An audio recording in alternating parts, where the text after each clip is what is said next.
먹으니까 정말 피부에 좋을 것 같아요.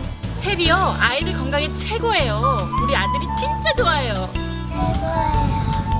맛있어요.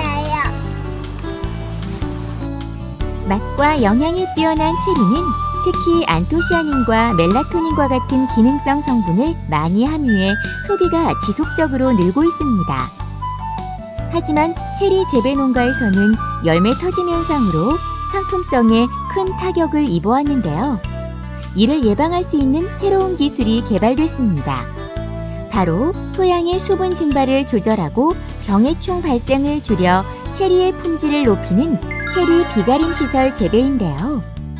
그럼 체리 농사에 신바람을 불어넣는 체리 비가림 시설에 대해 알아볼까요? 경기도 화성시의 체리 농장.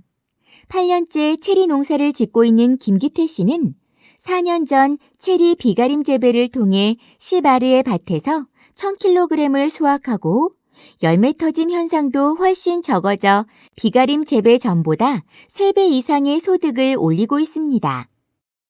초기에는 시설 자본이 좀 많이 들어가고 있어요. 근데 한번 비가림 시설을 해놓음으로 해서 관리하기 좋고 수익 면에서나 모든 면에서는 다 좋다고 봅니다. 열과 방지와 당도 향상을 동시에 만족시키는 체리 비가림 시설. 하지만 성공적인 재배를 위해서는 유의해야 할 사항들이 있는데요. 체리 비가림 시설은 체리 나무를 심고 첫 수확 전까지 언제나 설치할 수 있지만 이때 시설의 철제 파이프의 간격은 1m 이상으로 설치해 나무에 그늘이 생기지 않게 해야 합니다. 비가림 시설은 과실 성숙기에 길어야 1달 정도 이용하기 때문에 겨울에 재배하는 하우스보다 철제 파이프 간격을 넓게 해도 됩니다. 비가림 시설은 비닐 피복 형태에 따라 개폐형과 비개폐형으로 나뉘는데요.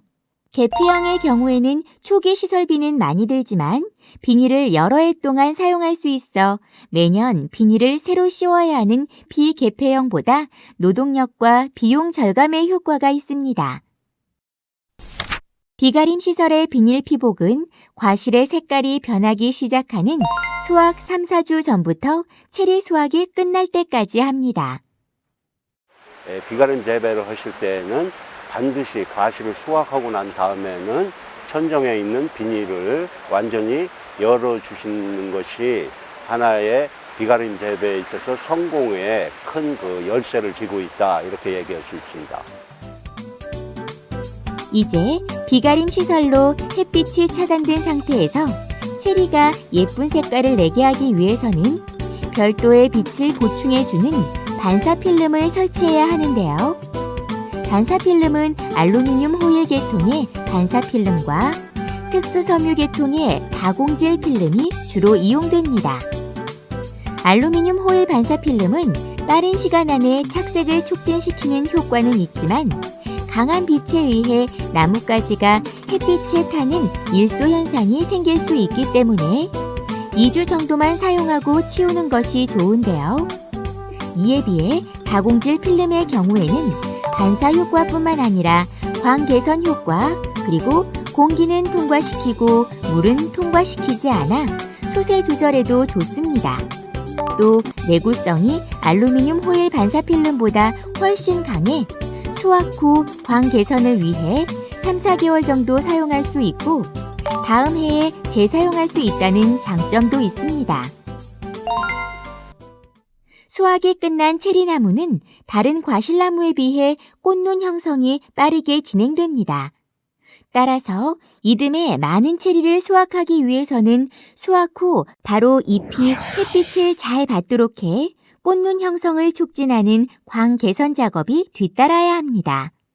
햇빛이 충분하지 않았을 경우에는 형성 시기가 또 늦고, 그 다음에 꽃눈이 형성이 되더라도 생기는 꽃눈의 수가 상당히 이제 적게 됩니다. 그렇게 됐을 경우에는 또 그 내년에 과실을 생산하는데 불력에 이렇게 영향을 미칠 수 있기 때문에 이 나무가 충분히 햇빛을 받을 수 있는 그런 이제 조건을 만들어 주셔야 됩니다. 광 개선을 위해서는 다공질 필름 깔기와 여름철 나뭇가지 유인, 그리고 도장지 전정 방법이 주로 이용되는데요. 유인은 나무가 햇빛을 골고루 받을 수 있게 나뭇가지를 수평에 가깝게 유인하는 작업으로 이 클립과 유인추, 그리고 유인고리가 이용됩니다.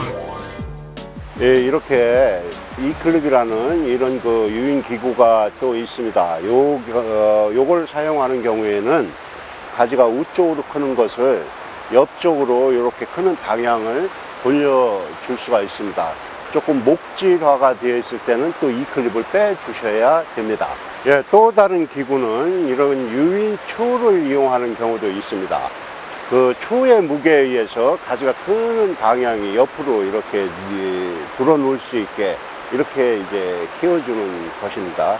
가지가 점점 굵어지면은 이 추를 빼주셔야 됩니다. 예, 유인고리는 이렇게 가지가 굵어지면서 우쪽으로 이렇게 뻗은 가지들을 이렇게 고리를 이용을 해가지고 가지에 걸어서 자기가 원하는 방향으로 가지를 이렇게 눕혀주면 됩니다. 도장지를 잘라내는 것도 나무가 빛을 충분히 받을 수 있도록 하는데 도움이 되는데요. 도장지 제거량은 전체 발생의 10% 이내로 하고 나머지는 미리 유인해야 나무가 스트레스를 덜 받을 수 있습니다. 항산화 물질과 항암 물질을 많이 함유하고 있어 기능성 과일로 인정받고 있는 체리는 소비가 지속적으로 늘어날 것으로 예상되는데요. 비가림 시설 재배로 품질도 높이고 수확량도 늘려 농가 소득에 큰 도움 얻으세요.